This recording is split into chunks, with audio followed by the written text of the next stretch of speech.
ஏண்ணே பொண்ணு புதுசா இருக்கு, என்ன கதை? பொண்ணா? தம்பி நீ 10 பரோட்டா சாப்பிட்டா அவளுக்கு ஒரு முட்டை கொடுத்துக்கலாம். 10 பரோட்டா காசு தர வேண்டாம். அப்படியாண்ணே? தம்பி நீ அப்படி 10 பரோட்டா சாப்பிடலாம், 20 பரோட்டாக்குள்ள காசை கொடுத்துட்டு போயிடலாம். அவளுக்காண்டி 10 பரோட்டாண்ணே, 10 பரோட்டா 30 பரோட்டா சாப்பிட்டு 3 முட்டை கொடுக்கணே.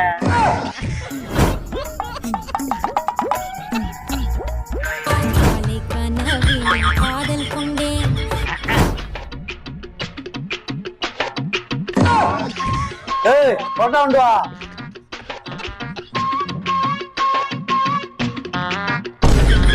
மாஸ்டர்